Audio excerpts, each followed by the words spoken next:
Have you ever spent 20 minutes drafting a 2-word text, spent 15 minutes deciding which font best represents your soul for a basic slide deck, or reread an email you already sent 5 times just to make sure you didn't sound too aggressive?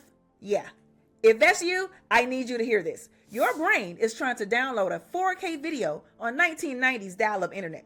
There's a lot of noise, a whole lot of stalling, and absolutely zero progress. And here's what we miss about overthinking. It's not a sign you're thoughtful. It's fear dressed up as analysis. And I used to think my overthinking meant I cared more, that I was being responsible, strategic, mature. Turns out, I was just scared more. Scared of looking foolish, making the wrong move, disappointing someone, or just scared of wasting my time or my money. So my brain would say, let's just think about it a little bit longer. But thinking longer didn't make me safer. It just kept me stuck. Like I was sprinting on a mental hamster wheel, moving nonstop and getting absolutely nowhere.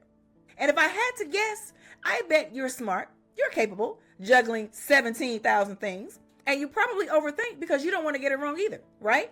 Drop me in the comments and let me know I'm not the only one. But here's what no one tells you. Your brain thinks if it analyzes long enough, it can eliminate uncertainty. But boo, it cannot. All it can do is speculate. And speculation feels productive, but it produces nothing. So today, we are hanging up the dial-up line. This is the first loop breaker in our Overthinking series. It's my escaper's twist on a rule originally created for big life decisions, but we're using it as a quick strike tool for small daily spirals. Because let's be honest, it's not the huge decisions that drain you. It's the 50 tiny ones you wrestle with every single day. It's called the 10-10-10 loop breaker. And it works because it forces you to think differently, not harder. Here's how it works. Step 1, set an actual timer for 10 minutes. That's your official worry window. You can pace, you can journal, you can make a pros and cons list, you can dramatically sigh, whatever you normally do when you worry. But when that timer goes off, thinking is closed. Now, why does this work? Because when you contain worry, your brain stops treating the decision like a life or death emergency. Research on decision fatigue shows that more mental energy we burn evaluating options, the worse our decisions become, and the more exhausted we feel. So instead of marinating in indecision for an hour, you cap it. You give your brain structure. Step 2, do not look at the whole mountain. Just look at the first 10%. If you're overthinking a YouTube video, like I get caught up in sometimes, don't worry about the edit, the thumbnail, the lighting, the analytics. Write the first paragraph. If you're overthinking launching something, don't map the entire funnel. Draft the offer. If you're overthinking a hard conversation, don't draft the entire dialogue. Write the first sentence. You don't need clarity for the whole mountain. You need a foothold, a first step. This is where most people get stuck. They believe they need full certainty before they can move. But clarity is not a prerequisite for action. Clarity is the result of action. Step 3, and this is the power move. You only get 10 seconds to act. Once you identify that 10% chunk, you have 10 seconds to move. Open the laptop, pick up the phone, hit record, create the draft. Because if you hesitate, your fear brain gets a vote. And she is loud. There's behavior research that shows action reduces anxiety faster than rumination does. Movement interrupts the loop. When you move quickly, you bypass the part of your brain that wants to protect you from imagined danger. And suddenly, you're not spiraling anymore. You're progressing. Now let's talk about why this actually works. Overthinking is speculation. Action is data. See, speculation says, what if this fails? Data says, okay, I tried it. Here's what happened.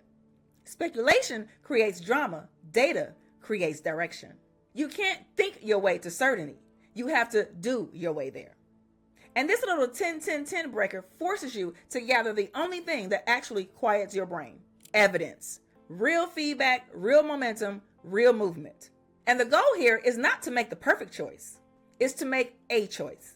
Because once you move, you stop living in hypothetical land and you start living in reality. So to bring all of this home, here's your micro dare. For the next 24 hours, the moment you catch yourself spiraling over a small decision, use the 10-10-10 loop breaker immediately.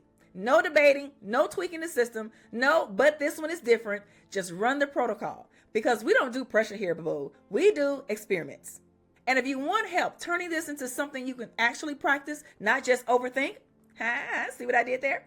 I created some fabulous free worksheets that go with this and the other loop breakers in this series. and a supportive community inside the Escapers Lab where we test this together in real life. No pressure, no perfection, just progress. I'd love for you to join me. Links in the description below.